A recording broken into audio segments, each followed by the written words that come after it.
A internet está presente na nossa rotina, né? É o tempo todo atualizando informações, mandando mensagens, vendo vídeos.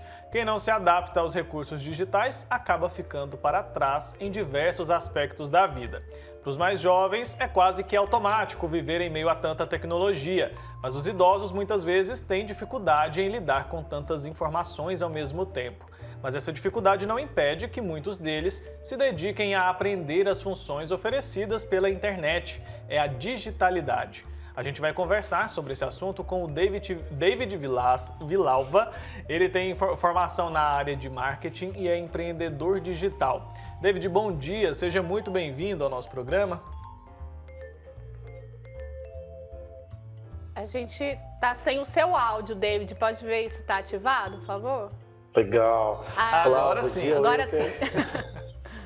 Bom dia, Wilker. Bom dia, Marina. É um prazer estar aqui com vocês e com sua audiência. Olha, muito bom receber você. Ainda mais para falar sobre esse assunto, eu queria que você começasse explicando para a gente o que é essa tal de digitalidade. A digitalidade, enquanto conceito, ela se refere de maneira bem simples, né, e simplista à era digital, ou seja, a era onde a tecnologia física em si, né, deu lugar para aquela que é toda virtual, para aquela que é toda digital. E com isso, né, todo aquele novo mundo que foi concebido aí a partir dessa digitalização. Bacana. David, bom dia para você. Conta um pouquinho da sua história e da sua trajetória na internet. Você trabalha com que área especificamente? Legal. Bom, eu tenho uma formação na área de marketing, né, propriamente aí na área de marketing digital, ou seja, o marketing, né, todas as ferramentas de marketing dentro da era digital, dentro dos meios digitais. E além do marketing, também tem uma especialidade na área de desenvolvimento de produtos digitais. E a partir disso, né, comecei a empreender na digitalidade. Entendido. Quando houve aí uma mudança, né, de cultura significativa na sociedade, as pessoas mais velhas começaram a usar mais a tecnologia. Conta pra gente como que você vê essa mudança de hábito, essa mudança de comportamento. Eles realmente têm um pouco mais de dificuldade ali para entrarem nesse mundo, mas é importante, né? Legal. Primeiramente, é importante entender que dentro do universo 60+, dentro do universo aí chamado de idoso, existem, né, inúmeros perfis. São milhares de perfis diferentes. Então, existe aquele idoso que ele já é mais habituado com a tecnologia, trabalhou com ela, amadureceu, né, utilizando e até trabalhou, né, no próprio desenvolvimento da tecnologia como um todo. E existem também aqueles idosos que não tiveram, né, ali na sua jornada profissional ou educacional, muita interação com as ferramentas digitais ou com a tecnologia e hoje vem migrando para o meio digital. E a gente está falando de uma população enorme, né? São mais de 30 milhões de adultos 60+, segundo o painel aí, contador da longevidade, e mais de 50 milhões de adultos com mais de 50 anos, ou seja, é um universo aí gigantesco com diferentes perfis. Bacana. E você já trabalhou ou trabalha com esse público? Como é que é essa experiência? Eu trabalho com o público 60+, desde 2013. Isso me faz lembrar da história da digitalidade, porque foi justamente a partir de uma fala de uma senhora, na época, com mais de 80 anos, que surgiu aí a grande ideia. Eu trabalhava numa operadora de telefonia e, rotineiramente, eu ajudava uma senhora que vinha até a loja para falar com o filho dela que morava em Israel na época. Ela usava o Skype no smartphone na época e ela tinha muita dificuldade. E um dia desses, nesse atendimento, ela muito indignada, né, deu um tapa na mesa ali falando que deveria ter uma escola que ensinasse essas tecnologias para gente, entre aspas. E desde aquele momento ali foi assim a grande porrada que eu levei, né, o grande tapa. Então eu acabei percebendo todas essas dificuldades e também todo esse potencial dos adultos 50 mais, 60 mais, que podem, né, e que poderiam exercer através do uso das tecnologias. Então, de 2013 até aqui, já se vão alguns anos de estudo, de trabalho prático com o público 60 mais e seguimos aí aprendendo muito. Tá certo, então precisou haver esse choque, né, esse susto aí, para você se dar conta, né, da necessidade dessas pessoas, e acho que isso é fundamental, né, a gente se atentar para as necessidades desse público que, como você disse, é muito grande, e acredito que também haja um apelo do marketing, né, para essas pessoas, porque é um público muito grande, então tem que haver um incentivo para que elas entrem nesses meios, né? E Wilker, você tocou num ponto muito importante. Quando se fala de marketing, por exemplo, normalmente as campanhas publicitárias ou até mesmo o desenvolvimento de produtos e serviços, eles são muito focados no público mais jovem, aquele público que a gente vê ali entre os 20, 30, 40 anos no máximo. Então não é muito comum vermos pessoas com mais de 60 anos em campanhas publicitárias, desde que não seja, por exemplo, na área de saúde, né, ou aposentadoria. Ainda é muito incomum ver essas pessoas. E claro que isso começou a mudar um pouquinho, afinal, essa inclusão ela se dá por meio social, né, por meio político, por meio do empoderamento, ou ela se dá pelo meio aí de mercado, de mercadologia, né? Porque é um mercado muito grande. Então, segundo estudos recentes, é um público que movimenta mais de 1,8 trilhão de reais na economia nacional. Então, eventualmente, esse público começa a despertar a atenção aí dos produtores de serviços, produtos, enfim. Então, já começa aí a ter novos olhares para esse público. Ô, David, como é que foi agora na pandemia, em relação ao crescimento aí da procura pelo serviço, né, da internet, enfim, vários, diversos serviços, por esse público, né, público de 50 a 60 mais, como você disse? É importante a gente entender que a gente está falando de um público que já vinha, né, num processo de inclusão ao longo dos últimos anos. Quando a pandemia veio, ela forçou esse público a substituir os hábitos presenciais, por exemplo, de lazer, de amizades, de interações sociais, por meio da tecnologia, das ferramentas digitais. Então, muitas pessoas que não viam ainda tantas necessidades em utilizar essas ferramentas, porque ainda estavam no dia a dia, né, ainda encontrava os amigos, ainda podia frequentar as lojas, estabelecimentos, com a pandemia foram da noite para o dia privados de tudo isso. E a partir de então passaram a dedicar mais tempo nessa interação, nesse aprendizado e nessa jornada no mundo digital. Então, a gente está falando de um público que antes tinha muitas dificuldades, mas hoje nem tanto. Então, já estão comprando, já estão produzindo conteúdo, já estão navegando, já estão utilizando aí aplicativos de namoro, aplicativos de educacionais. Então, já é um público que já está bem diferente, né, daquele que entrou lá no início da pandemia. Tá certo. E qual que é a principal dificuldade que você identifica que essas pessoas mais velhas têm na hora de usar ali a internet? A primeira dificuldade, ela está muito ligada ainda ao acesso, né? Ou seja, o uso do smartphone, do tablet, do computador. Esses aparelhos, na maior parte das vezes, eles não possuem ícones padrões, não existem ícones acessíveis com uma configuração desde fábrica ou uma configuração muito fácil de ser feita. E quando a gente sai dessa primeira etapa de acesso, a gente vai para o contexto, para a cultura digital.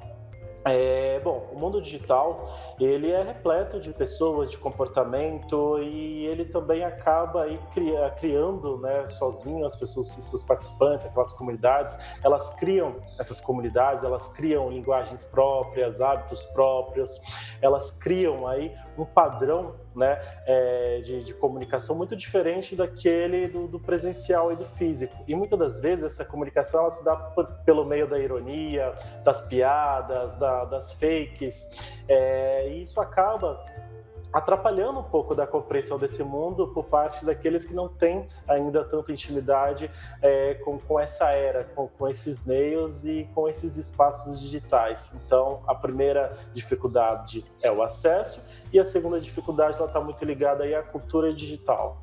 Ah, sim. Em relação à segurança, David, é preocupante também. A gente vê que muitos idosos, né, as pessoas mais velhas aí, são alvo, né, mais fácil, muitas vezes, a golpes pela internet. Tem que ter uma atenção especial. Qual que você acha que seria o caminho aí para diminuir esse risco, né, para eles? Ultimamente eu tenho recebido bastante e-mails e ligações e WhatsApp aqui na Digitalidade de pessoas que perguntam sobre fraudes bancárias, sobre golpes online e realmente tem crescido muito, e está crescendo muito, infelizmente. A primeira questão que eu oriento principalmente a respeito dos cuidados online a gente entende que a tecnologia, que o mundo digital, ele é todo clicável, ele é todo navegável, né? Então você precisa clicar para navegar, para sair do ponto A para o ponto B, você precisa clicar para comprar, você precisa clicar para se comunicar com alguém. Então tudo isso é muito desconhecido para todos, né?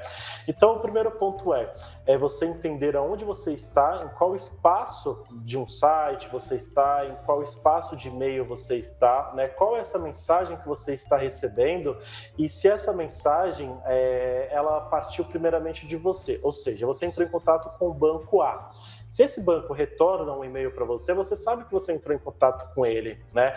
Agora, quando você recebe um e-mail de um banco que você não tem relacionamento, que você em nenhum momento entrou em contato com ele, você recebe, por exemplo, uma cobrança, você recebe algum arquivo, já é um ponto aí de atenção nesse exato momento. Então, a primeira dica veja, tenha consciência daquilo que você está fazendo, daquilo que você está vendo, né? E a partir disso, você precisa entender que nada acontece automático no mundo digital. Então, só de receber um arquivo você não está contaminado, muito dificilmente, né? Principalmente quando esse acesso é feito pelo smartphone.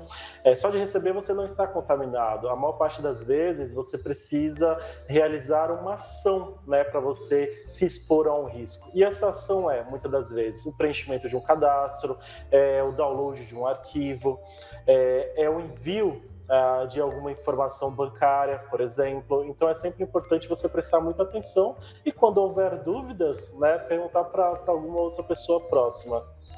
Isso que eu ia falar agora. Então a família ela deve sim ficar de olho, né, ao saber ali que tem um idoso, porque eles são mais suscetíveis mesmo a ser vítimas, né, a caírem em alguns tipos de golpes, né?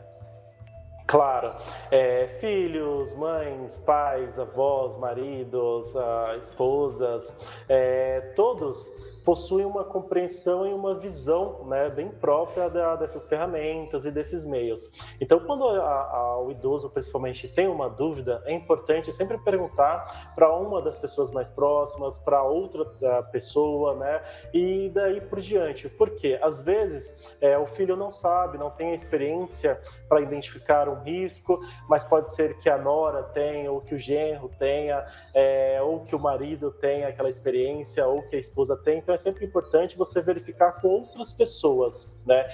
E a família também é um elo muito importante nessa jornada de inclusão da pessoa idosa, principalmente aqueles que já têm, né, que possuem maior facilidade para navegar, para poder para consumir produtos e serviços online.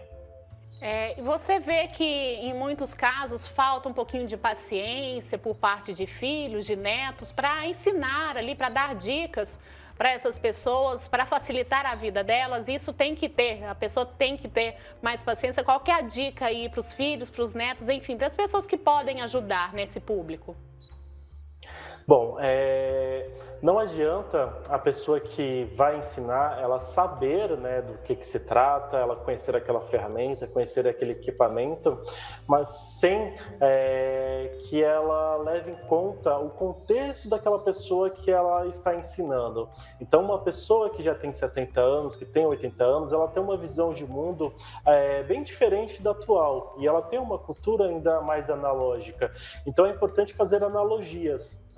Então, procure sempre fazer uma analogia de algo da realidade daquela pessoa idosa, né, com aquele contexto sobre a qual a pessoa quer ensinar, explicar, daí por diante.